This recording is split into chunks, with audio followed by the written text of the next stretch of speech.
ان عدت الشہور عند اللہ، بے شک مہینوں کی تعداد اور گنتی اللہ کے ہاں 12 شہرا 12 مہینے ہیں، فی کتاب اللہ لوح محفوظ پر لکھے ہوئے ہیں، یوم خلق السماوات والارض، جس دن اللہ نے زمین اور آسمان کو پیدا کیا اسی دن لکھا، منہا اربعۃ حرم، ان میں سے 4 مہینے حرمت والے۔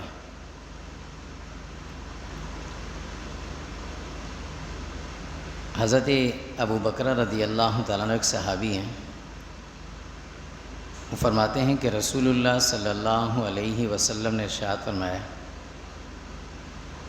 کہ سال کے 12 مہینے ہیں، 4 مہینے اس میں حرمت والے ہیں، ان میں سے 3 مہینے جو ہیں وہ مسلسل ہیں اور ایک الگ سے ہیں، ذی قعدہ، ذی الحجہ، محرم، یہ 3 مہینے حرمت والے، احترام والے، اور چوتھا مہینہ ہے رجب کا۔ ذی الحجہ ان 12 مہینوں میں سے جو اللہ رب العزت نے سورہ توبہ کی اس آیت نمبر 36 میں ذکر فرمایا ہے، اسلامی مہینوں کے اعتبار سے یہ آخری مہینہ ہے، 12واں مہینہ۔ حضرت مفتی شفیع صاحب رحمۃ اللہ علیہ نے معارف القرآن میں اس آیت کی تفسیر میں لکھا ہے کہ مسلمان کے لیے لازمی ہے کہ وہ ان 12 مہینوں کو ترتیب سے ناموں کے ساتھ یاد بھی رکھے۔ پہلا مہینہ محرم کا ہے اور آخری مہینہ 12واں ذی الحجہ کا ہے جو آج سے شروع ہوا ہے۔ ذی الحجہ کے مہینے کے حوالے سے 2-3 باتیں ہیں جو بنیادی اور اہم ہیں، بہت ضروری ہیں۔ نمبر 1، ذی الحجہ کے ابتدائی 10 دنوں کے بارے میں اللہ اور اللہ کے نبی صلی اللہ علیہ وسلم نے کیا تعلیمات ہمیں دی۔ نمبر 2، یوم عرفہ 9 ذی الحجہ، اس کی کیا فضیلت ہے۔ نمبر 3، یوم النحر 10 ذی الحجہ، جس دن ہم قربانی کرتے ہیں، اس قربانی کا حکم کیا ہے، اس کی فضیلت کیا ہے۔ پھر قربانی کے متعلق بھی 2 باتیں ہیں، فضیلت کیا ہے، اس کا حکم کیا ہے، اور اس کا طریقہ اور اس کے مسائل کیا ہیں، دونوں الگ الگ چیزیں۔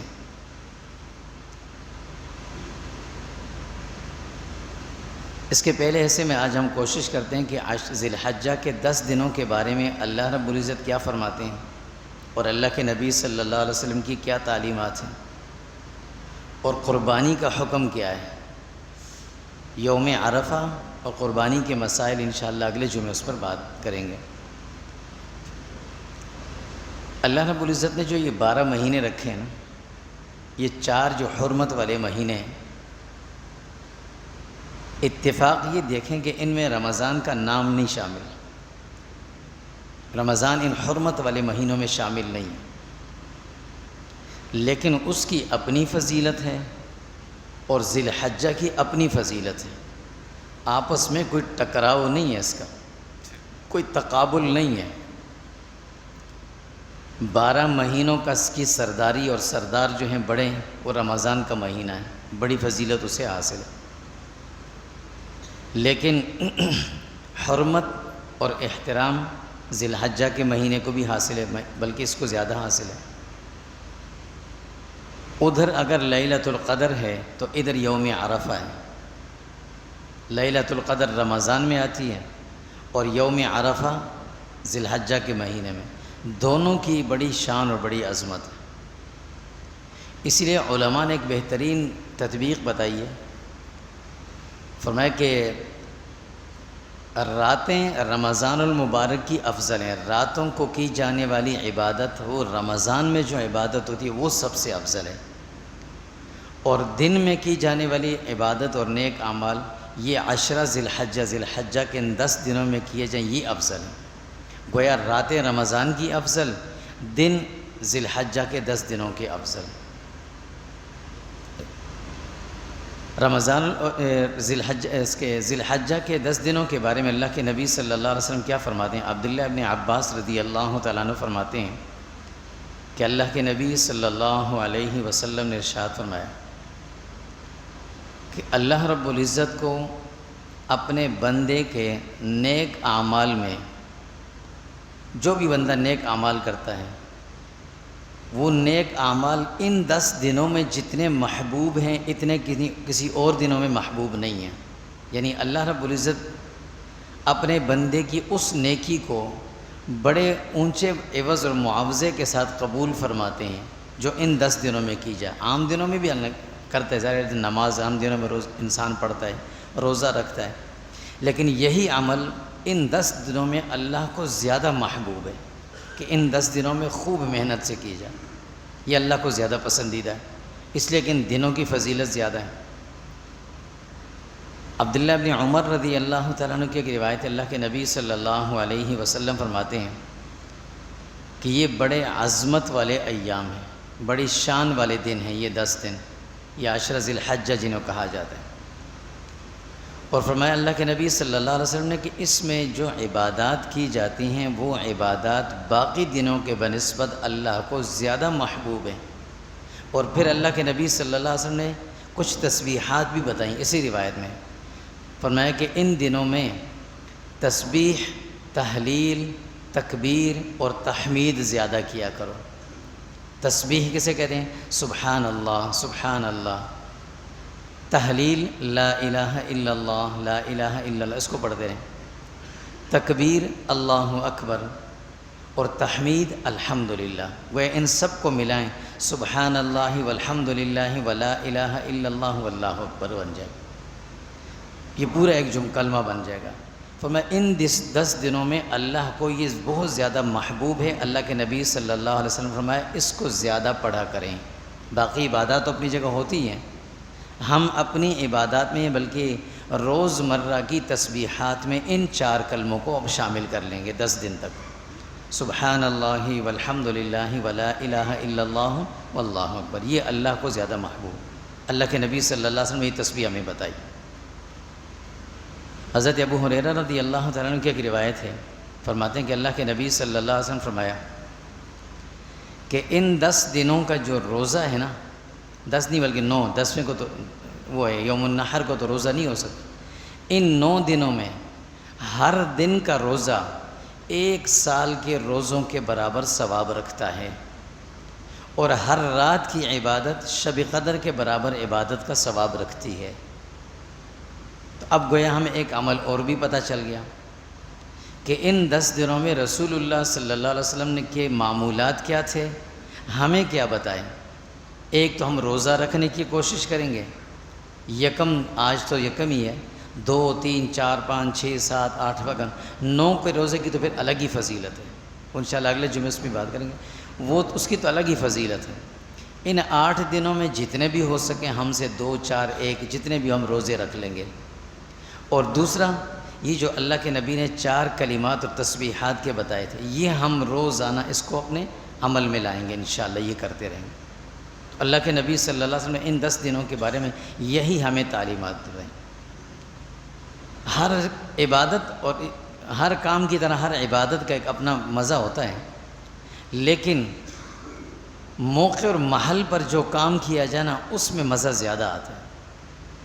حج کے دن ہیں تو اگر انسان حج پہ چلا جائے نا اس میں زیادہ مزہ آتا ہے، اس عبادت کا لطف ہی اور ہو جاتا ہے۔ رمضان ہے تو اس میں روزے رکھے تو زیادہ مزہ آتا ہے، یعنی ظاہر موقع یہی ہے۔ اسی طرح ان 10 دنوں کے بارے میں اللہ کے نبی صلی اللہ علیہ وسلم نے ہمیں جو باتیں بتائی ہیں ہم ان پر عمل کرنے کی کوشش کریں گے، اپنی طرف سے زیادہ نہیں ملائیں گے، اس میں زیادہ نہ ملائیں۔ جیسے آج کل واٹس ایپ پہ ایک بہت زیادہ چیز پھیلی ہوئی ہے کہ بھائی ذی الحجہ کا مہینہ آ رہا ہے تو لہٰذا اب ناخن نہیں کاٹنے، بال نہیں کاٹنے، یہ نہیں کرنا، وہ نہیں کرنا، اس کو اتنا پھیلایا جا رہا ہے کہ اس کو فرض تک پہنچا رہی، اب نہیں تو مہینے 2 مہینے، سال 2 سال 10 سال کے بعد یہ حکم فرض تک پہنچ جائے گا، اتنا اس کو پھیلایا جا رہا ہے۔ اس کے بارے میں بھی سمجھ لیں، یہ حکم صرف اور صرف مستحب ہے۔ حضرت ام سلمہ رضی اللہ تعالیٰ عنہ کی روایت ہے، اللہ کے نبی صلی اللہ علیہ وسلم فرمایا کہ تم میں سے جو آدمی قربانی کرنا چاہے تو اس کے لیے مستحب یہ ہے کہ وہ اپنے ناخن، اپنے بال اس وقت تک یکم ذی الحجہ کے چاند جب نظر آئے اس وقت سے لے کر جب خود تک قربانی کے جانور پہ چھری نہیں پھیری گئی اس وقت تک نہ کاٹے۔ مستحب عمل ہے، نہ فرض ہے، نہ واجب ہے، نہ سنت موقدہ ہے، اس کو اتنا زیادہ عام نہیں کرنا چاہیے۔ پھر اس کے لیے 3 شرطیں ہیں، یہ بھی ذہن میں رکھیے۔ نمبر 1، یہ اس آدمی کے لیے حکم ہے جو قربانی کرتا ہو، جس کی قربانی نہیں ہے اس کے لیے نہیں ہے۔ نمبر 2، یہ اس آدمی کے لیے جو حج میں نہ ہو، جو حج میں اس کے لیے یہ حکم نہیں ہے۔ نمبر 3، یہ اس آدمی کے لیے کہ جس کے ناخن یا بال بڑے نہ ہوں۔ اگر پہلے سے ناخن بڑے ہوئے ہیں، اب وہ مستحب پہ عمل کرنے کے لیے ناخن اس نے مزید بڑھا دیے، نہیں، ایسا نہیں کرے گا، یہ حکم بھی نہیں۔ تو ان 10 دنوں میں اللہ کے نبی نے جو ہمیں چیز بتائی ہے نا، وہ صرف 2 چیزیں، تسبیحات جو 4 کلمے بتائیں اور روزے رکھنے، بس۔ تھوڑی چیز سنت کے مطابق صاف ستھری، اللہ کو بڑی مقبول اور پسند ہے۔ اپنی طرف سے چیزیں اس میں ملائیں گے، شامل کریں گے تو وہ سنت کا پھر مزہ نہیں آئے گا۔ یہ تو ان 10 دنوں کی بات تھی۔ دوسری بات کہ ان 10 دنوں میں جو دوسرا بڑا عمل ہے وہ ہے قربانی کا۔ قربانی کا ایک تو ہے مسائل، طریقہ کیسے کریں، جانور کیسا ہو، یہ انشاءاللہ آگے بات کریں گے۔ سر دست ہم اس کے فضائل دیکھتے ہیں، اس کا حکم دیکھتے ہیں کہ قربانی کیا چیز ہے، کیوں ہے یہ۔ اللہ رب العزت نے جو ہمیں احکامات دیے ہیں نا، لازمی نہیں ہے کہ اللہ کا وہ حکم ہماری عقل کے مطابق ہو۔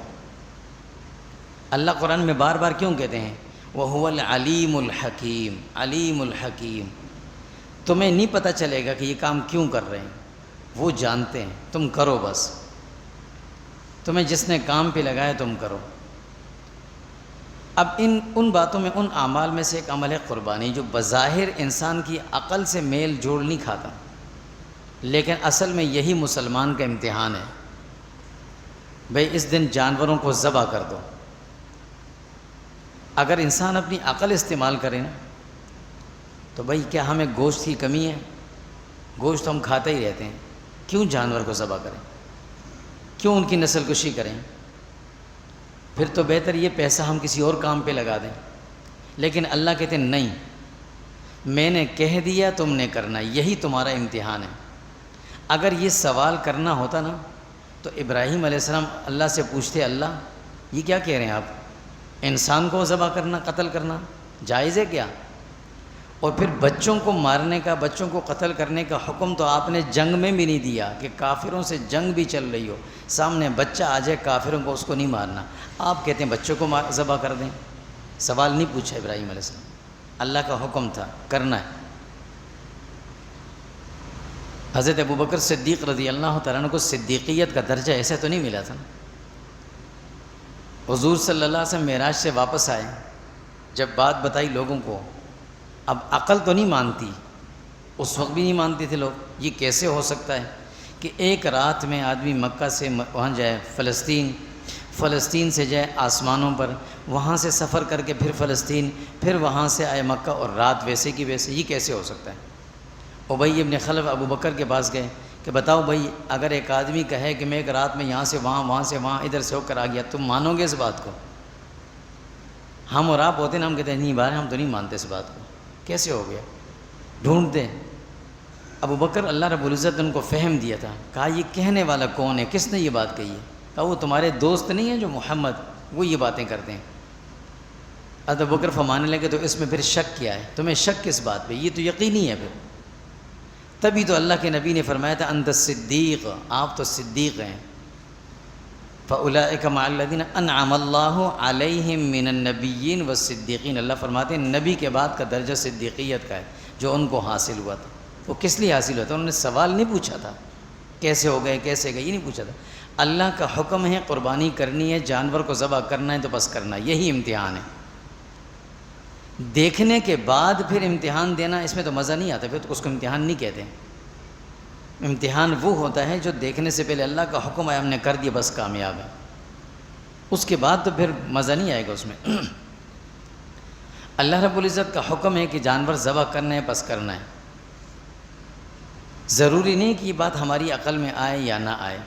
حضرت زید بن ارقم رضی اللہ تعالیٰ عنہ نے فرماتے ہیں کہ صحابہ نے یہی سوال حضور سے کیا بھی تھا۔ ایک سوال ہوتا ہے سمجھنے کے لیے، ایک سوال ہوتا ہے اعتراض کے لیے۔ سمجھنے کے لیے سوال اسلام میں منع نہیں بلکہ لازمی ہے کہ اگر کوئی بات آپ کو سمجھ نہیں آتی تو فاسألوا اہل الذکر، پوچھو ان سے پھر عمل کرو۔ اور اگر اعتراض کے لیے کرو گے تو لا تسألوا عن اشیاء، سورہ مائدہ میں اللہ کہتے ہیں پھر بار بار نہ پوچھا کرو ورنہ بنی اسرائیل کی گائے بن جائے گی تمہارے لیے، مشکل بن جائے گی تمہارے لیے۔ بنی اسرائیل نے اپنے لیے خود مشکل کر دی تھی، وہ اعتراض تھا۔ سوال سمجھنے کے لیے حضرت زید بن ارقم رضی اللہ تعالیٰ عنہ فرماتے ہیں صحابہ نے پوچھا یا رسول اللہ صلی اللہ علیہ وسلم ما هذه الاضاحی، یہ قربانی کیا چیز ہے؟ عبادت ہم باقی چیزیں ہمیں سمجھ میں آتی ہیں، اللہ کہتے ہیں جانور کو لو ذبح کر دو اور کھا جاؤ، یہ کیسی عبادت ہے؟ یہ کیا چیز ہے؟ آپ نے فرمایا هذه سنت ابیکم ابراہیم، یہ تمہارے جد امجد ابراہیم علیہ السلام کی سنت ہے۔ اچھا ہمیں بھی پوری کرنی ہے، ٹھیک۔ وما لنا فی ھذا، ہمیں ملے گا کیا اس پر ہمیں کیا ملے گا؟ تو اللہ کے نبی صلی اللہ علیہ وسلم فرمایا اس جانور کے جسم پر جتنے بال ہیں نا، اللہ ان بالوں کو گن گن کر ایک ایک بال کے بدلے تمہیں نیکیاں دیں گے۔ اب انہوں نے اور پوچھا یا رسول اللہ کچھ جانور جس کے جسم پر بال نہیں ہوتے، پشم ہوتی ہے، اون ہوتی ہے، باریک باریک، وہ زیادہ ہوتی ہے، بال کم ہوتے ہیں، تو فرمایا اس کو بھی اللہ گنیں گے اور اس کے بدلے بھی تمہیں ایک ایک نیکی عطا فرمائیں گے۔ اس میں ایک اور بہت بڑا مسئلہ حل ہو گیا جو آج کل کے اعتبار سے ہے۔ آج کل ہمارے یہاں گزشتہ کچھ سالوں سے ایک عجیب ٹرینڈ چلا ہے کہ بڑے جانور، مہنگے جانور، خوبصورت جانور، چاہے وہ 15 سے 20 لاکھ 30 لاکھ کا کیوں نہ ہو، اسے خریدیں گے۔ افضلیت یہ نہیں ہے، ٹھیک ہے اللہ کے نبی نے فرمایا اچھا ہونا چاہیے، اچھے سے مراد وہ بیمار نہ ہو، کمزور نہ ہو، بالکل ایسا نہ ہو جو دکھنے میں بھی صحیح نہ لگے، اچھا ہو بس کافی ہے۔ یہ نہیں کہا تھا کہ بڑے بڑے کیٹل فارموں میں جانا اور دیکھنا جو سب سے مہنگا ہو اسے لینا، اس کی تصویریں بنا بنا کے لگانا کہ فلاں جانور فلاں صاحب نے خریدا ہے، ایسا نہیں کرنا، یہ اللہ کو پسند نہیں ہے۔ اللہ کے نبی نے کیا فرمایا؟ جتنے بال ہوں گے اتنی نیکیاں ملیں گی، جتنے بال ہوں گے اتنی نیکیاں ملیں گی۔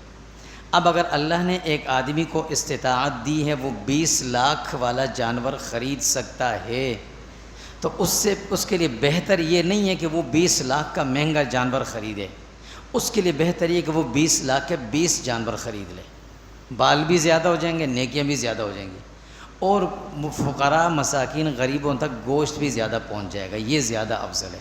اللہ کے نبی نے اسی لیے فرمایا کہ ہر بال پر ایک نیکی ملے گی۔ پتہ تھا کہ ایک دور ایسا بھی آئے گا، ایک دور ایسا آئے گا جہاں 30 لاکھ کا لوگ جانور خرید کر لے کر آئیں گے اور 30 لاکھ اس پہ خرچ بھی کریں گے، اور 30 لاکھ اس پہ بھی خرچ کریں گے، لیکن 500 روپے دے کر کچرے والے کو اپنے گھر کے سامنے سے دھلائی نہیں کریں گے۔ قربانی کرنے کے بعد گھر کے سامنے سے دھلائی نہیں کریں گے 500 روپے دے کر، 30 لاکھ کا جانور ضرور خریدیں گے۔ تو اس لیے یہ بالکل اس چیز کو ختم کریں، یہ ختم ہونی چاہیے۔ اللہ معاف فرمائے، یہ غریب کو قربانی سے دور کرنے کا ایک عجیب ایک سازش چلی ہے۔ اب دیکھا دیکھی میں ہر آدمی اپنے جانوروں کو دوائیاں کھلاتے ہیں، انجیکشن لگواتے ہیں، اور جو مریل جانور ہوتے ہیں جن کو 2 3 دن کے روزے رکھوائے ہوتے ہیں، کچھ کھانے کو نہیں دیا ہوتا، اس کے بعد ان کو انجیکشن لگا کے غبارہ بناتے ہیں اور وہ پھر بیچتے ہیں 30 لاکھ کا، 20 لاکھ کا، 15 لاکھ کا۔ غریب بیچارہ منڈی جاتا ہے واپس آ جاتا ہے، اس کے پاس 50,000 40,000 روپے ہوتے ہیں، وہ کہتے ہیں میں تو نہیں کر سکتا۔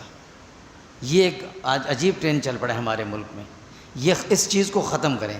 اللہ نے اس صلاحیت استعداد دی ہے تو یہ ہرگز نہ سوچے کہ میں 30 لاکھ والا، 20 لاکھ والا یا 5 لاکھ والا جانور بھی نہیں، لاکھ کے اچھے جانور 5 خریدیں، مختلف جگہوں پر جا کر ذبح کر دیں۔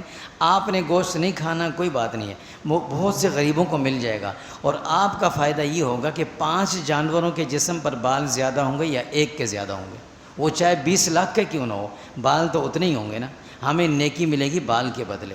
اس لیے یہ سوچ رکھیں۔ اللہ کے نبی نے یہ فرمایا صلی اللہ علیہ وسلم۔ حضرت عائشہ صدیقہ رضی اللہ تعالیٰ عنہ فرماتی ہیں کہ رسول اللہ صلی اللہ علیہ وسلم نے فرمایا کہ اللہ رب العزت کو اولاد آدم کے ان 10 دنوں میں قربانی سے بڑھ کر کوئی عمل اللہ کو پسند نہیں ہے، سب سے پسندیدہ عمل قربانی ہے۔ اور پھر اللہ کے نبی نے فرمایا کہ جب قربانی کا جانور ذبح ہو جاتا ہے نا، تو قیامت کے دن یہ جانور سینگ، اس کے کھر، اور یہاں تک فرمایا کہ اس کے جو جسم کا وہ حصہ جو استعمال میں نہیں آتا، مثلا سینگ ہیں، بال ہیں، کھر ہیں، یہ ساری چیزیں جوڑ کر اللہ رب العزت لائیں گے اور انسان کی، مسلمان کی نیکیوں والے پلڑے میں رکھیں گے۔ اب بتائیں، ایک جانور 50 لاکھ والا یا 30 لاکھ والا ہو اور دوسری طرف 30 لاکھ کے 30 جانور، بے شک وہ کمزور ہوں، وزن تو زیادہ ہی نکلے گا نا۔ اور قیامت کے دن نیکیوں کا وزن ہوگا، گنتی نہیں ہوگی، وزن ہوگا تو وزن زیادہ ہی نکلے گا۔ اس لیے توجہ اس طرف ہونی چاہیے، زیادہ اس پر۔ یہ جو آج کل ایک اور غلط فہمی لوگوں میں پھیلی ہوئی ہے نا، اکثر لوگ پوچھتے بھی ہیں یار قربانی کا کیا فائدہ ہے؟ اس سے اچھا یہ ہے کہ یہ پیسہ ہم کسی غریب کو دے دیں، اس کی بچی کی شادی ہو جائے۔ بظاہر سوچ تو بڑی اچھی، الفاظ بھی بڑے اچھے، یا یہ خواہ مخواہ جانوروں کی نسل کشی ہو رہی ہے، اتنے جانور ذبح ہوتے ہیں، یا اتنا پیسہ ضائع ہوتا ہے۔ پیسے کی جہاں تک ضیاع کی بات ہے نا، تو اللہ نے دیا تھا، ہم ساتھ لے کر نہیں آئے تھے، اور اللہ نے کہا تمہارے پاس اتنا ہو گیا ہے، تم صاحب نصاب ہو، اب مجھے واپس کر دو، تو ہمیں دینا ہے۔ اس پہ تو یہ نہیں سوچنا کہ پیسے کا ضیاع ہے۔ جہاں تک بات ہے جانوروں کی، تو وہ اللہ نے پورے کرنے، ہم نے نہیں کرنے۔ اگر جانور دنیا میں ختم ہو گئے نا، تو قربانی بھی ختم ہو جائے گی۔ ایسا ہوا نہیں آج تک۔ حج میں اتنے جانور ذبح ہوتے ہیں ہر سال، لیکن کسی سال آج تک نہیں سنا ہوگا کہ حاجیوں کو جانور کم پڑ گئے، نہیں کم ہوتے۔ اللہ نے پیدا اسی لیے کیے ہیں، لہذا نہ جانور کی نسل کشی بھی نہیں ہے۔ رہی یہ بات کہ ہم یہ پیسہ کسی غریب کو دے دیں یا کسی غریب کے بچے کی شادی ہو جائے، یہ بات بالکل اپنی جگہ ٹھیک ہے، لیکن اتنی کنجوسی کی پھر کیا ضرورت ہے؟ کیا وہ غریب صرف عید والے دن ہی غریب ہوا تھا؟ اس سے پہلے غریب نہیں تھا؟ اللہ نے نہیں کہا تھا کہ ذوی القربیٰ میں تمہارا وہ آدمی بھی شامل ہے، اس کا خیال رکھو؟ پہلے کرتے نا، دوسرے پیسے سے کریں نا۔ جو پیسہ اللہ کو دینا ہے اسی کو چوری کر کے ہم دوسرے کو دیں، ایسا نہیں ہے۔ اللہ کے نبی صلی اللہ علیہ وسلم کو بھی یہ بات پتہ تھی۔ عبداللہ ابن عمر رضی اللہ تعالیٰ عنہ فرماتے ہیں کہ اقام النبی صلی اللہ علیہ وسلم بالمدینۃ 10 سنین، رسول اللہ صلی اللہ علیہ وسلم مدینہ منورہ میں 10 سال رہے۔ کتنے سال رہے؟ 10 سال رہے۔ اور فرمایا کہ 10 سال میں کوئی سال آپ نے ایسا نہیں گزرا کہ قربانی نہ کی ہو، ہر سال قربانی کی ہے۔ جس سال آپ مدینہ گئے تھے اس سال کتنی غربت تھی، پھر 2-3 سالوں تک کیا حال تھا؟ جب خندق کی کھدائی ہو رہی تھی، سن 4 ہجری کی بات ہے، 5 ہجری کی بات، 5 ہجری تک مسلمان بھوک کے عالم میں اپنے پیٹ پر پتھر باندھتے تھے، تو اس کا مطلب ہے ضرورت تھی نا۔ اس کے باوجود رسول اللہ قربانی کر رہے تھے، ان لوگوں کو کیوں نہیں دے رہے تھے؟ اس کا مطلب کیا ہے کہ قربانی یہ اپنی جگہ اللہ کا حکم ہے، یہ ہم نے کرنا ہی کرنا ہے۔ یہ نہ سوچیں کہ بنے غریب کو، ہاں غریب کو دوسرا پیسہ دیں، اللہ اور دے گا، اور پیسہ دیں، اور دیگر ذرائع سے اس کی مدد کی جائے۔ اللہ کے نبی صلی اللہ علیہ وسلم جب آخری سال قربانی کی تھی تو آپ نے 100 اونٹ ذبح فرمائے تھے اپنے ذاتی خرید کر، 63 کو آپ نے خود ذبح کے نحر کیا تھا، 63، اور باقی آپ نے حضرت علی سے کہا تھا کہ وہ کریں، انہوں نے کیا تھا، 100 کیے تھے، 100۔ اس میں یہ مسئلہ بھی آ گیا کہ اگر اللہ کے نبی چاہتے تو کسی دنیا کے دوسرے ملک سے مہنگا بڑا اونٹ خرید کر لا سکتے، ڈبل کوہان والے، آپ نے دیکھے بھی ہوں گے، ڈبل کوہان والے اونٹ ہوتے ہیں، بڑے مہنگے ہوتے ہیں، وہ لے لیتے، نہیں لیا، آپ نے 100 اونٹ وہیں سے خریدے، اس لیے کہ ان کے بال زیادہ ہوں گے، غریبوں کو گوشت بھی زیادہ مل جائے گا، نیکیاں بھی زیادہ ہوں گی۔ میری امت کو بھی یہ بات سمجھ میں آ جائے کہ تمہارے پاس پیسہ زیادہ ہے تو ایک جانور پہ ضائع نہیں کرنا، زیادہ جانور خریدنا۔ تو خیر، اللہ کے نبی صلی اللہ علیہ وسلم کو یہ پتہ تھا کہ اس وقت غربت بھی ہے، لیکن اللہ کے نبی نے قربانی کو ترجیح دی ہے، لہٰذا قربانی ہم نے کرنی ہی کرنی ہے۔ ہمارا ذہن کچھ بھی اختراع بنائے، ہمارا ذہن کچھ بھی کہ عقل کہے کہ یار یہ زیادہ ضروری ہے، وہ اپنی جگہ، لیکن قربانی اپنی جگہ، قربانی نہیں چھوڑنی، قربانی لازمی ہے۔ حضرت ابو ہریرہ رضی اللہ تعالیٰ عنہ فرماتے ہیں کہ اللہ کے نبی صلی اللہ علیہ وسلم نے کتنی سخت ناراضگی فرمائی ہے، ناراضگی کتنی سخت فرمایا کہ جو شخص استطاعت رکھنے کے باوجود، استطاعت رکھنے کے باوجود قربانی نہیں کرتا تو اللہ کے نبی ناراض کتنے ہوئے دیکھیں. فرمایا فلا یقربن مصلانا ھذا، وہ ہماری عیدگاہ کی طرف نہ آئے. اپنے گھر سے کوئی کسی کو نہیں منع کر سکتا، اور پھر مسجد اور عیدگاہ سے منع کرنا سوال ہی نہیں پیدا ہوتا، کون منع کرے. پچھلے دنوں پانی کی بڑی وہ تھی نا، رمضان میں ہو جاتا ہے زیر قلت ہو جاتی ہے تو پانی ڈلوانے پڑتے، ٹینکر ڈلوا رہے تھے ہم. تو ایک جوان لڑکا پانی بھر کے لے گیا، تو 2 کین اس نے بھرے ہوئے تھے. اس کو میں نے کہا بھائی ہم پانی ٹینکر ڈلواتے ہیں، تھوڑے بھر کے لے جاؤ. تو وہ مجھے کہنے لگا آپ کے گھر سے تو نہیں لیتا نا، اللہ کے گھر سے لے کے جا رہا ہوں. تو کیا مطلب ہوا کہ اللہ کے گھر سے کوئی کسی کو منع نہیں کر سکتا. لیکن اللہ کے نبی نے کیا فرمایا؟ فلا یقربن مصلانا، خبردار ہماری عیدگاہ کی طرف آئے تو. کیوں؟ قربانی کیوں نہیں کی؟ قربانی کرنی ہے، لازمی کرنی ہے. اگر یہ دوسرے راستے، تیسرے راستے جو ہمارے ذہنوں میں آ رہے ہیں نا، اگر یہ ہوتے نا تو اللہ کے نبی صلی اللہ علیہ وسلم اتنی سخت ناراضگی کا اظہار نہ فرماتے. یہ ناراضگی اسی بات کی ہے کہ لوگوں کے ذہنوں میں عجیب عجیب خیالات آنے لگے کہ قربانی کا کیا فائدہ، کیوں جانوروں کو مار رہے ہیں، اس سے یہ پیسہ ہم کسی صحیح جگہ پہ لگا دیں. نہیں. ایک آدمی کا یار میں نماز تو پڑھ رہا ہوں، یا مجھ پر حج فرض ہوا ہے، اللہ نے مال دیا، حج فرض ہوا ہے. وہ کہتے ہیں چھوڑو میں حج نہیں کرتا، یہ سارا پیسہ میرے محلے میں ایک آدمی غریب ہے اس کو دے دیتا ہوں. یہ جائز نہیں ہے. ہاں اس نے اپنا حج فرض کر لیا ہے، اس کے بعد دے دے پھر ٹھیک ہے، لیکن فرض نہیں کیا اور پیسہ غریبوں پہ لگا دے، یہ نہیں، یہ غلط ہے. ہمارا ذہن تو یہ کہتا ہے لیکن اللہ یہ کہتے ہیں. اور اللہ جو حکم دیتے ہیں وہ الحکیم العلیم، وہ حکیم بھی ہیں علیم بھی ہیں، وہ سمجھ بوجھ کے حکم دیتے ہیں، ایسے نہیں دیتے. اس لیے قربانی، حضرت عائشہ رضی اللہ تعالیٰ عنہ فرماتی ہیں کہ اللہ کے نبی صلی اللہ علیہ وسلم فرمایا کہ اے لوگو، اس دن یعنی 10 ذی الحجہ کو اللہ رب العزت کو جو سب سے پسندیدہ عمل ہے احراق الدم، جانور ذبح کرنا ہے. اور فرمایا کہ اس جانور کا خون ابھی زمین پر نہیں گرتا کہ یہ اللہ کے ہاں پہلے قبول ہو جاتا ہے. تو آخر میں اللہ کے نبی نے فرمایا اے اللہ کے بندو، اے اللہ کے بندو، قربانی کو خوشی سے کیا کرو، خوش دلی سے، کشادگی کے ساتھ کیا کرو، اچھی نیت سے، اچھی سوچ کے ساتھ قربانی کیا کرو. اللہ کے ہاں یہ عمل اتنا مقبول ہے. لہٰذا یہ دوسرے تیسرے راستے ادھر ادھر کی سوچ یہ اپنی جگہ رکھ کر اگر ایک آدمی کو اللہ نے استطاعت دی ہے تو اس پر لازم ہے کہ وہ قربانی. استطاعت سے مراد یہ کہ اس کے پاس اتنا پیسہ ہے کہ وہ صدقہ فطر ادا کر سکتا تھا، اس نے کیا ہے، اتنا پیسہ موجود ہے تو اس پر قربانی بھی ہو، قربانی کرے، کرنی ہے اس کو. اب وہ چاہے حصہ شامل کرے، ڈالے کسی کے ساتھ، اپنا جانور خریدے، جو بھی کرے اس سے کرنی ہے. پھر قربانی میں سب سے افضل طریقہ تو یہ ہے کہ آدمی قربانی کا جانور خریدے خود، اس کی خود خدمت کرے، کچھ کھلائے پلائے، اس کے بعد اس کو ذبح کرے. طریقہ یہی ہے، افضل یہی ہے. لیکن اگر کچھ مجبوریاں ہیں، جیسے شہری ماحول کے اندر مجبوریاں ہوتی ہیں، نہیں کر سکتے، ایسا مشکل ہو رہی ہے، تو پھر آدمی کسی کو اپنا کفیل بنائے. یہ جو ہم اجتماعی قربانیوں میں حصے ڈالتے ہیں نا، تو یہ دیکھ بھال کر کوئی صحیح مناسب جگہ ہو، وہاں جا کر اپنا کسی کے ساتھ حصہ شامل کر. لیکن ایک بات کا خیال رکھیں، اس میں یہ بہت ضروری ہے، قربانی کرتے وقت ہرگز یہ سوچ نہیں لانی کہ میں گوشت کے لیے کر رہا ہوں، کتنا گوشت مجھے ملے گا، اچھا اتنا تھوڑا ملے گا. اس آدمی کی اپنی قربانی بھی ضائع ہو جائے گی اور اس کے ساتھ حصے میں جتنے لوگ ہوں گے سب کی ضائع ہو جائے گی. یہ سوچ نہیں رکھنی. جانور آ گیا ہے، مناسب خرید لیا، آپ کو پسند ہے تو ٹھیک ہے، نہیں پسند تو نہ شامل ہو. شامل ہو گئے، اب چپ چاپ قربانی ہوئی، جو آیا لے لیا، نہیں آیا تو واپس کر دیا. یہ ہرگز نہیں کہنا کہ یہ گوشت کم کیوں آیا، یہ زیادہ کیوں ہے، اس کو اس میں فلاں چیز کیوں نہیں ہے. یہ گوشت کے لیے نہیں کرنی، یہ قربانی ہو رہی ہے. گوشت اللہ رب العزت سال کے 12 مہینے کھلاتے ہیں، جب کھائے چاہیں کھا لیتے ہیں، لیکن یہ قربانی ہے، اس میں یہ سوچ نہیں رکھنی ہرگز.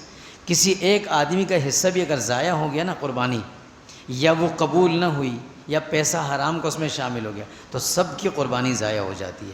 اس لیے اس کا خیال رکھنا بہت. باقی ان دنوں کے اندر ایک تو اللہ کے نبی صلی اللہ علیہ وسلم نے ہمیں 2 کام بتائے، وہ ہم نے کرنے.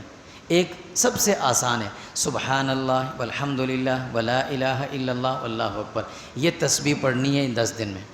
نمبر 2، اللہ کے نبی صلی اللہ علیہ وسلم نے روزے رکھیں، روزے رکھنے کا کہا بھی ہے. ہم کوشش کریں ان 10 دنوں میں کوئی 9 دنوں میں روزے رکھ لیں. یوم عرفہ کا تو اپنی جگہ فضیلت والا ہے، باقی روزے رکھ لیں. اور تیسرا کام، جس کو اللہ نے استطاعت دی ہے وہ لازمی قربانی کرے، لازمی کرے، اس کو نہ چھوڑے. ورنہ اللہ کے نبی صلی اللہ علیہ وسلم نے کتنی ناراضگی کا اظہار فرمایا، اور اللہ کے نبی جس بات پہ ناراضگی کا اظہار فرماتے ہیں تو اس کا مطلب یہ ہے کہ وہ حکم بہت ضروری ہے. اللہ تعالی ہم سب کو عمل نصیب فرمائے. وصلی